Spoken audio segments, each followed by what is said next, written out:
Hi everyone, Miss DeVries here. I am so excited to continue reading more of Wish by Barbara O'Connor with you all. Last time we left off at the end of chapter 5 with Charlie wishing and hoping that she'd be able to catch this dog and keep it for her own. Let's keep reading and see what happens in chapter 6 and 7 today. Chapter 6. A few days later, Mrs. Willoughby called Bertha about my bad attitude. That day in school, she asked me if I had 2/3 of a piece of pie and I wanted to give half to my sister. Then how much of the whole pie would that be? I told her I wouldn't give my sister any of my pie. Everybody had laughed except Mrs. Willoughby. She had turned red and pressed her lips together and made her eyes into little slits when she looked at me. When she called Bertha that afternoon, I was stretched out into Gus's easy chair watching TV. The fat orange cat named Flora was curled up in my lap. I heard Bertha say, "She did," and, "Oh dear." Then she lowered her voice and I could only make out bits and pieces drifting through the kitchen door. A rough time. Missing her family. Been hard on her. Then she hung up and I kept my eyes on the TV when she came in and sat on the couch. "That was Mrs. Willoughby," she said. A fast-talking guy on TV was pouring chocolate syrup on the floor and mopping it up with a miracle mop. "She told me you'd been a little rude in school," Bertha said. Now the man on TV was showing the set of knives that came free with the miracle mop. Then Bertha started going on about how she knows how upset I must be about my family being all broken like it is. Well, she didn't use the word broken, but she might as well have. She said she knew how it must be scary to see Mama like she was, how I must be worried sick about Scrappy, how I must miss Jackie so much. I kept my eyes on the mopping man, and in my head I said, "Pineapple, pineapple, pineapple." But Howard's stupid idea didn't work because the next thing I knew I was hollering at Bertha. Mean words about minding her own business and who cared about my broken up, sorry excuse for a family. Not me, that was for sure. The words kept spewing and got louder and faster. How I hated Colby and all those hillbilly kids and this nasty old house hanging off the side of the mountain and those canning jars in my room and especially those Cinderella pillowcases. Then I stalked outside, letting the screen door slam behind me and trying not to think about Bertha sitting there on the couch, looking like she'd been stabbed in the heart. A couple of cats leaped out of my way as I stormed across the yard and up the driveway toward the road. I kicked at dirt and yanked on leaves and hurled gravel into the woods. When I got to the road, I didn't even care that the asphalt was burning hot under my bare feet. The mad was swirling inside me, making my ears ring and my stomach churn. But then, the next thing I knew, I was sitting in the dirt on the side of the road crying so hard I couldn't barely breathe. What was wrong with me? Why had I said those mean things to Bertha? Why was I acting so hateful at school? And then, while I was sitting there wallowing in my pity, somebody said, "What's the matter, Charlie?" I looked up to see Howard standing by his bicycle in front of me. I put my head on my knees and mumbled, "Nothing." "Must be something," he said. "Go away." "Nah." He laid his bicycle in the weeds by the road and sat next to me. "You have to tell me what's the matter." This boy beat all. He sure had a lot of gumption for a little old red-headed up-down boy. "I don't have to tell you anything," I said. "Then you have to tell somebody." He pushed at his glasses. "Why?" "My mom says you should never keep your troubles to yourself. She says if you share them with somebody, they get smaller." "Go away," I said. "Did you kick somebody again?" I shook my head. "Poke 'em with a pencil?" "No!" I hollered. Mama made this needlepoint sign that says, "If all our troubles were hung on a line, you'd choose yours and I'd choose mine." I lifted my head and stared at him. "What's that supposed to mean?" I asked him. "It means everybody's got troubles, and some of 'em are worse than yours." He yanked at a blade of grass and tossed it onto the road. "Or something like that," he added. "Ha! That was a good one. I couldn't think of anybody with worse troubles than me." Then I looked at Howard with his eyebrows knitted together and a look of pure worry on his face, and before I knew it, I was spilling those troubles out to him. I told him how I wished Scrappy wasn't in jail, how he and I used to play poker and watch Wheel of Fortune and eat macaroni and cheese for breakfast. I told him how scared I was when I saw my mama crying into her pillow in her dark bedroom, not even caring one little bit whether I had clean clothes or even went to school.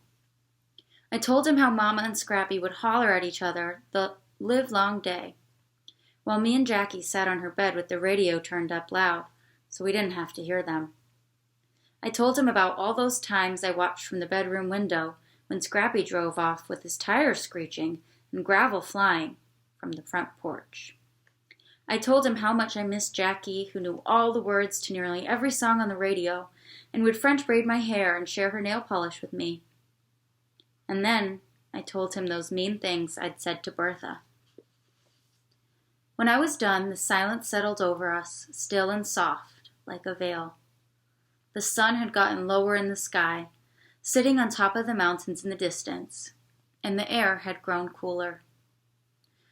For a minute, I thought maybe Howard was embarrassed by all the stuff I told him and didn't know what to say.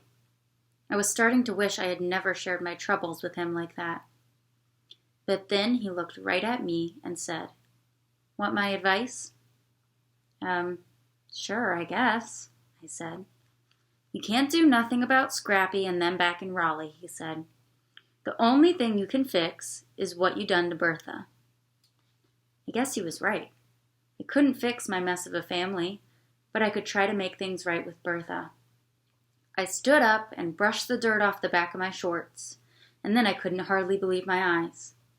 Right there, at the edge of the woods, was that brown and black, floppy-eared dog. I put my finger to my lips and went, "Shh." The dog was watching me with his head cocked to the side. "Don't move," I whispered to Howard. I took one slow step toward the dog, and guess what? He wagged his tail. 2 tiny little wags. That dog liked me. "Hey, fella," I said, taking another step. Then, wouldn't you know it, a car came roaring up the road and whizzed past us, and that dog darted off into the woods. I stamped my foot. I'd almost forgotten Howard was there when he said, "I've seen that dog before." "He's mine," I said. "Really?" "Well, he's gonna be." "I bet he's full of ticks," he said, "and he might have the mange. Stray dogs have the mange." "So what?" I said. "His name is Wishbone." The minute I said that, it felt right. Wishbone. That was the perfect name for my dog. "I'm going to catch him," I said. "Then I'll bathe him and get the ticks off him and teach him tricks and let him sleep in bed with me." "I'll help you catch him," Howard said, picking his bike up out of the weeds. "You will?" "Sure." Suddenly Howard seemed different. He didn't seem so much like a nosy up-down boy, nagging me half to death about being my backpack buddy. He seemed more like somebody being nice to me, somebody I had shared my troubles with. I watched him get on his bike and pedal off toward his house. Then I called, "Bye, Wishbone," into the woods before I hurried up the road to make things right with Bertha. And that is the end of chapter 6. It seems like things are starting to look up a little bit for Charlie as she's starting to feel like real friends with Howard, and she's finding ways to make things right with Bertha, and now she has Howard to help her catch Wishbone. Let's continue reading chapter 7. Chapter 7. By the time I got home, it was getting dark. Gus's old rattletrap of a car was in the driveway, and the smell of spaghetti sauce drifted through the screen door. My feet felt like cinder blocks as I made my way across the yard toward the house. More than anything, I wanted to just go on back to my room and pretend like this day had never happened. But I didn't. I put one cinder block foot in front of the other until I was back on the porch where Gus and Bertha sat gazing out at the mountain view. "Hey," I said, and my voice sounded like a sniveling baby. I kept my eyes on the leaf-covered floorboards of the porch. "Hey there," Gus said. I couldn't look at Bertha, but her silence smacked me hard. I sat down and studied the fading hearts and stars I'd drawn on my arm. From somewhere way down in the woods, a bullfrog croaked, sending its deep-throated call echoing out into the cool evening air. I counted to 3 in my head, and then I said it. "I'm sorry, Bertha." Then I did what I told myself I most definitely would not do. I cried. And I swear I could not stop no matter how much I wanted to. The worst part was that I couldn't get myself to tell Bertha those things I practiced in my head. Like how I didn't mean to holler at her. How I don't hate this house perched on the mountainside with Pegasus up there shining over the porch. How those canning jars don't bother me one little bit. And most of all, how I love Cinderella. Because who doesn't? But all I did was cry. And then Bertha was kneeling in front of me with her warm hand on my ink-stained arm. "You are a blessing in this house, Charlie," she said. A blessing? She should have called me mean and hateful and dumb and sorry, but she called me a blessing. Then Gus stood up and said the perfect Gus thing. "Let's have some of that blackberry cobbler before supper." So that's what we did.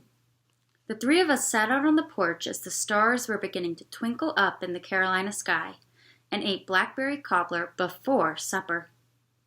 And while Bertha told us about her friend Racine backing her car into the flagpole at the post office that afternoon and then just drove on off like nothing had even happened, an acorn dropped from the branches of the oak tree hanging over the porch and fell right at my feet. I nearly spilled my cobbler when I jumped up and grabbed it. I had almost let that day slip by without making my wish. And now, here came an acorn, like it was dropped right down from heaven. I hesitated, but then I went on and did what I had to do. I turned in a circle 3 times, clutching that acorn tight and making my wish. Then I went back to my room and set the acorn on the windowsill. I would leave it there for 3 days to make sure my wish would be even stronger.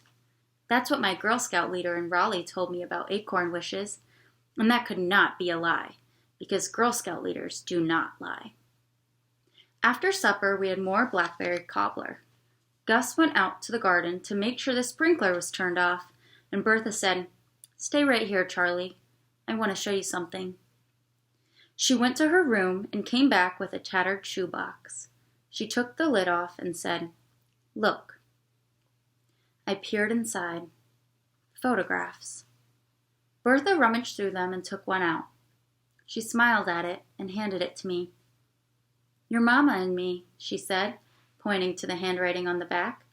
"Bertha and Carla," in big printed letters. I took the faded photograph from her.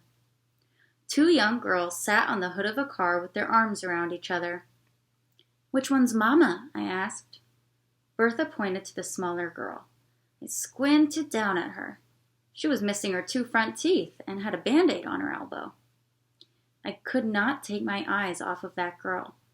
I imagined her getting down from that car and skipping in circles.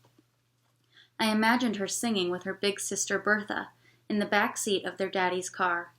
I imagined her telling knock-knock jokes and roller skating and eating ice cream on her porch at night.